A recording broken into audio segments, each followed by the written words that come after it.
अस्सलाम वालेकुम नाज़रीन, जैसे कि आप जानते हैं कि रमज़ान की आमद है और रमज़ान के आते ही सहर व इफ़्तार की तरतीब शुरू हो जाती है। रमज़ान में हमारी ज़िंदगी की तरतीब बिल्कुल आम दिनों से यकसर बदल जाती है। तो इस वीडियो के अंदर हम बात करेंगे कि हमें इफ़्तारी के अंदर क्या लेना चाहिए और क्या नहीं लेना चाहिए। इसी तरह सहरी के अंदर हमें क्या खाना चाहिए, क्या नहीं खाना चाहिए, और क्या रमज़ान में हमें किसी किस्म का वर्कआउट करना चाहिए या नहीं करना चाहिए, या पानी कितना पीना चाहिए, किस तरह पीना चाहिए, वगैरह वगैरह। तो आज हम करेंगे इसी टॉपिक पे बात। तो चलिए शुरू करते हैं हम अपनी आज की ये वीडियो।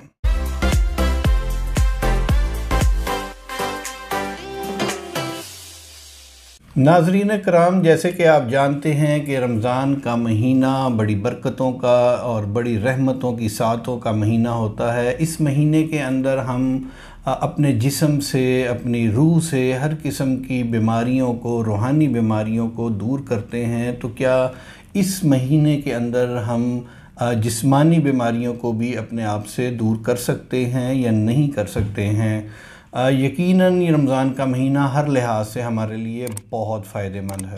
रमज़ान के महीने के अंदर एक बहुत बड़ा मसला होता है कि हमें कब्ज़ का बड़ा मसला हो जाता है, तेज़ाबियत का मसला हो जाता है, जलन का मसला होता है। लेकिन बाज़ लोग तो ऐसे होते हैं जो रमज़ान में अपना वज़न कम करने के बजाय अपने वज़न को बढ़ा लेते हैं। हालांकि रमज़ान का महीना वो महीना है कि इस महीने के अंदर हम अपने वज़न को भी कम कर सकते हैं, डाइट कर सकते हैं, हेल्दी तरीके से कर सकते हैं। रमज़ान के रोज़ों के अंदर अपने जिस्म को तंदुरुस्त व तवाना रखते हुए बड़ी आसानी के साथ अपना बहुत वज़न कम कर सकते हैं। सबसे पहले हम बात करेंगे सहरी की। सहरी के अंदर हमें एक हमारी बहुत बड़ी कॉमन गलती है, वो ये है कि हम सहरी के अंदर बहुत ज़्यादा पानी पीते हैं। 3 गिलास 4 गिलास, कई लोग तो पूरा पूरा वाटर कूलर ख़ाली कर देते हैं। तो याद रखिए कि आप कोई ऊँट नहीं हैं जो अपने पेट में पानी को ज़ख़ीरा कर लेंगे और पानी को ज़ख़ीरा करके उसको थोड़ा थोड़ा यूज़ करेंगे। ऐसा कतन मुमकिन नहीं है।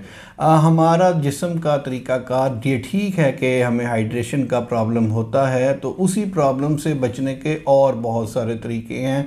इस तरीके से हम इससे बिल्कुल नहीं बच सकते। तो सबसे पहले अगर आप करते हैं तो अपनी इस गलती को दूर कीजिए। आपने अपने आप को हाइड्रेशन से अगर बचाना है तो उसका एक प्रोसेस है। इफ़्तारी से लेके सहर तक आपने थोड़ा थोड़ा पानी पीना है। वो थोड़ा थोड़ा पानी जो आप पिएंगे वो उससे आपके हाइड्रेशन का प्रॉब्लम मैनेज हो जाएगा, उसको हम कवर कर सकते हैं। मगर एकदम से बहुत ज़्यादा पानी पीने से हम इस प्रॉब्लम से अपने आप को, इसके साथ साथ जो दूसरी बात है, सहरी के अंदर हम जो दीगर मशरूबात लेते हैं, जैसे एक आम ख्याल ये है कि लस्सी पीने का बहुत ज़्यादा फ़ायदा होता है। तो लस्सी सहरी में नहीं पीनी चाहिए, बेशक मीठी हो बेशक नमकीन हो। लस्सी अगर मीठी हो या नमकीन हो, दोनों सूरतों में आपको प्यास लगाएगी। इसी तरह बाद लोग जूसेस लेते हैं, बोतल पीते हैं, दूध सोडा पीते हैं, और इसके साथ साथ बाद लोग चाय पीने के आदी हैं, बाद लोग कॉफ़ी पीने के आदी हैं। तो ये सब चीज़ें आपके लिए प्रॉब्लम क्रिएट कर सकती हैं, आपकी प्यास को बढ़ाएंगी, आपकी प्यास को कम नहीं। साथ कहता चलूँगा कि जैसे कि आप जानते हैं कि हेल्थ टाइम्स बाय डॉक्टर स्मैग एक हेल्थ बेस्ड चैनल है जो आपकी हेल्थ के लिए, आपकी फलाह व बहबूद के लिए बनाया गया है। इसके कोई और मकासद नहीं हैं। तो इसलिए हमारे इस चैनल को सब्सक्राइब कीजिए। जो वीडियोस अच्छी लगती हैं उनको लाइक कीजिए, कमेंट कीजिए, फ़ीडबैक दीजिए। आपकी बातों से हमें सीखने का मौका मिलता है, और अगर वीडियो अच्छी लगती है तो आगे भी दोस्तों के साथ इसको शेयर कीजिए। हाँ, कुछ लोगों को सर दर्द का प्रॉब्लम हो जाता है। उसकी वजह ये है कि उनको कैफ़ीन की बहुत ज़्यादा आदत होती है। तो इस कैफ़ीन की आदत की वजह से उनमें सर दर्द शुरू हो जाता है। तो वो अगर पीना चाहें तो चाय पी सकते हैं, लेकिन उसके अंदर भी मीठा कम रखें। ज़्यादा मीठे की चाय मत इस्तेमाल करें, क्योंकि इससे फिर वही प्रॉब्लम है कि आपको प्यास बहुत ज़्यादा लगेगी। हाँ, अगर आप चाहें तो सहरी के अंदर दही ले सकते हैं, दूध दही ले सकते हैं। ये आपकी हाइड्रेशन को मैनेज करेगी, उसको कवर करेगी, उसके लिए फ़ायदेमंद साबित हो सकती है। इसके बाद अगर हम बात करें कि सहरी में हमें क्या खाना चाहिए, क्या नहीं खाना चाहिए, तो सहरी के अंदर वो ग़िज़ाएँ जो बहुत भारी होती हैं वो इस्तेमाल, यानी प्यास लगाने वाली जो हमें चीज़ें होती हैं वो इस्तेमाल नहीं करनी चाहिए। पायों का इस्तेमाल नहीं करना चाहिए, निहारी का इस्तेमाल नहीं करना चाहिए, तेज़ मिर्च मसाले वाली चीज़ों का इस्तेमाल हमें नहीं करना चाहिए। हाँ, सहरी के अंदर हमें पराठा हम ले सकते हैं, देसी घी का भी इस्तेमाल कर सकते हैं, 2 चम्मच देसी घी का इस्तेमाल कर सकते हैं, इसके साथ अंडा ले सकते हैं, इसके साथ दही ले सकते हैं। इन सारी चीज़ों को हम सहरी के अंदर इस्तेमाल कर सकते हैं। इसी तरह सब्ज़ी या सालन का भी इस्तेमाल किया जा सकता है, लेकिन जैसे मैंने कहा ज़्यादा तेज़ मिर्च मसाले वाली सब्ज़ी या सालन नहीं होना चाहिए। आप या सब्ज़ी का इस्तेमाल कर लीजिए या सालन का इस्तेमाल कर लीजिए, दोनों में से आप किसी भी एक चीज़ का इस्तेमाल कर सकते हैं। हाँ, बाज़ लोगों को अपना वज़न रमज़ान में एक्स्ट्रा कम करना होता है, तो उनके लिए ये है कि वो सहरी के अंदर बेसन की रोटी का इस्तेमाल करें, उसके साथ दही का इस्तेमाल करें, साथ कुछ नट्स का इस्तेमाल करें। एक मुट्ठी के करीब जो नट्स हैं, यानी बादाम हैं, अखरोट हैं, 7 से 11 बादाम ले लीजिए, 3-4 अखरोट ले लीजिए, उनका आप इस्तेमाल कीजिए। ये आपके लिए बहुत ज़्यादा फ़ायदेमंद साबित हो सकता है।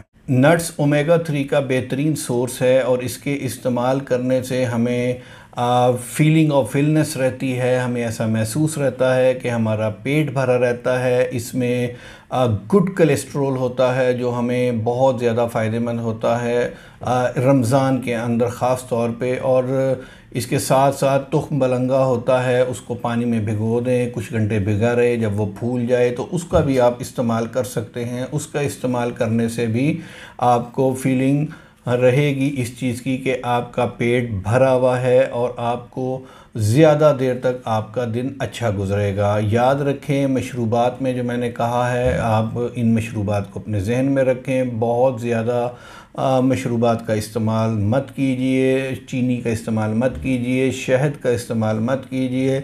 सहरी के अंदर इन चीज़ों की मैं बात कर रहा हूँ। हाँ, इन चीज़ों को हम इफ्तारी पर रख लेते हैं, इफ्तारी में हम इसका इस्तेमाल ज़रूर करेंगे। हाँ जी, बात करेंगे इफ़्तार की। इफ़्तार के अंदर सुन्नत भी है, खजूर का इस्तेमाल कीजिए। खजूर वेरी एनर्जेटिक होती है, इंस्टेंट एनर्जी हमारे लिए लेके आती है और हमारी दिन भर की कमज़ोरी को दूर करती है। अब फाइबर का अच्छा सोर्स होता है, कब्ज़ से बचा के रखती है। तो इफ़्तारी के अंदर आप खजूर का इस्तेमाल कीजिए, कम से कम 2 खजूर लीजिए, नहीं तो 3-4 खजूर भी आप ले सकते हैं। तो खजूर का इस्तेमाल कीजिए। इसके साथ साथ मशरूबात की बात करूंगा तो मैंने देखा है कि हमारे यहाँ बहुत से लोग दूध सोडा का इस्तेमाल करते हैं, कई लोग बोतलों का इस्तेमाल करते हैं, कहीं पे मीठे शरबत का इस्तेमाल होता है और पता नहीं कैसी कैसी जूसेस का इस्तेमाल किया जाता है। इन चीज़ों के, आर्टिफिशियल चीज़ों के इस्तेमाल से गुरेज कीजिए, इनसे अपने आप को बचाइए, इनका इस्तेमाल कतन ना कीजिए। हाँ, अलबत्ता इफ़्तारी के अंदर आप लस्सी ज़रूर ले सकते हैं, लस्सी आपके लिए फ़ायदेमंद है। आप इसके अलावा दूध ले सकते हैं, लस्सी ले सकते हैं, पानी पीजिए। पानी बेहतरीन चीज़ है प्यास बुझाने के लिए। पानी का इस्तेमाल कीजिए और अगर आपको बहुत ज़्यादा शौक़ है तो आप एप्पल का स्लश बना लीजिए और उसका बड़ा आसान तरीका है, उसका छिलका उतारिए, उसमें थोड़ा सा पानी डाल लीजिए और फिर उसको ब्लेंड कीजिए। उसमें थोड़ा सा शहद डाल लीजिए, कुछ नट्स डाल लीजिए, बड़ा अच्छा आपके लिए एक ड्रिंक तैयार हो जाएगा। इसी तरह जो लोग ये नहीं, और कहीं कहीं पे अगर वाटरमेलन का यानी तरबूज का सीज़न है, यानी तरबूज आ गया है मार्केट के अंदर, तो तरबूज का स्लश बनाइए, उसके आप डालिए। उसमें ख़ुद बहुत पानी होता है, उसमें पानी डालने की भी ज़रूरत नहीं है। उसमें थोड़ा सा नट्स डालें और उसको आप ब्लेंड कर लीजिए। बाद में उसमें थोड़ा सा शहद डालिए और शहद डाल के आप उसको इस्तेमाल कीजिए। और इसी तरह आजकल स्ट्रॉबेरी का मौसम है। स्ट्रॉबेरी बड़ी ज़बरदस्त होती है हमारे इम्यून सिस्टम के लिए, हमारी बॉडी के लिए। तो स्ट्रॉबेरी को आप यूज़ कर सकते हैं। उसको लीजिए, थोड़ा सा पानी उसके अंदर डालिए और उसको ब्लेंड कीजिए और उसमें थोड़े से नट्स डाल लीजिए और थोड़ा सा शहद डाल लीजिए, थोड़ा सा जिंजर उसमें डालें और थोड़ा सा काला नमक उसमें डालें। तो एक बेहतरीन एनर्जेटिक ड्रिंक आपके इफ़्तार के लिए तैयार हो चुका है। आप उसको इस्तेमाल कीजिए और फ़ायदा उठाइए। इफ़्तार में खाने की बात करेंगे तो इफ़्तार में जब खाने की बात होगी तो हमारे माइंड में आता है एक बड़ा भरा हुआ दस्तरख़्वान जिसमें बहुत सारी चीज़ें रखी होती हैं। तो आपने अपने दस्तरख़्वान के ऊपर तली हुई चीज़ों को रखने से गुरेज़ करना है। आलू वाले पकौड़ों को, समोसों को, रोल को, पिज़्ज़ा को, बर्गर को और इस तरह की जितनी चीज़ें हैं उनसे अपने आप को बचाना है, उनको इस्तेमाल नहीं करना है। हाँ, अगर बहुत आपका दिल करता है और बड़ी आपको क्रेविंग होती है कि आपने पकौड़े नहीं खाए हैं तो बेसन के पकौड़े बनाकर आप इस्तेमाल कर सकते हैं, बैंगन के पकौड़े बनाकर इस्तेमाल कर सकते हैं, साथ में कबाब बनाकर आप इस्तेमाल कर सकते हैं। एनर्जेटिक डाइट की आपको ज़रूरत है। आप इन चीज़ों से आपको फ़ाइबर भी मिलेगा। इसके साथ साथ अगर आप अपने दस्तरख़्वान के ऊपर दही भल्ले रखते हैं, चना चाट रखते हैं, फ्रूट चाट रखते हैं, तो फिर इसके अंदर से आपको फ्रूट तो आपको एक बाउल खाना है, एक प्याली फ्रूट की आपने खानी ही खानी है। और उसके बाद आपने चना चाट या दही भल्ले में से किसी एक का चॉइस कर लें, दोनों को लेना ज़रूरी नहीं है। तो एक चीज़ का उसमें से आप इस्तेमाल करें और अगली दफ़ा दूसरी चीज़ का आप इस्तेमाल कर लें और सारी चीज़ों को बतौर टेस्ट लेने के लिए आप इस्तेमाल कीजिए। पेट भरने के लिए, बहुत ज़्यादा भरने के लिए इस्तेमाल मत कीजिए, क्योंकि अभी इसके बाद आपने खाना भी खाना है। और एक बात मैं आपसे कहूँगा, क्योंकि रमज़ान के अंदर हमें कब्ज़ का बहुत ज़्यादा मसला होता है, तो हमें वो चीज़ें जिनमें फ़ाइबर होता है उनका हमें बहुत ज़्यादा इस्तेमाल करना होता है, पानी का भी इस्तेमाल करना होता है। तो आपने एक बाउल सलाद का रात को लाजमी खाना है इफ़्तारी के साथ।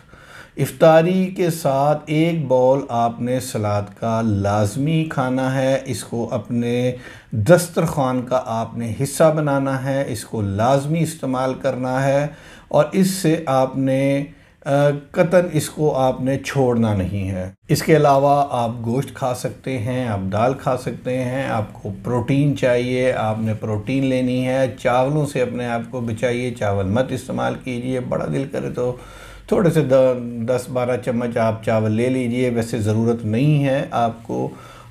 इन चीज़ों की ज़रूरत है जिन चीज़ों की मैं आपसे बात कर रहा हूँ। उसके बाद नमाज़ पढ़ें, नमाज़ पढ़ने के बाद खाना खाएं और खाना खाने के बाद आप उसके बाद दूसरी बार खाना मत खाएं। और अगर आपको ऐसा लगता है आप रात को जागते हैं, तो जब आपको दूसरी दफ़ा आपका खाना खाने का वक़्त होता है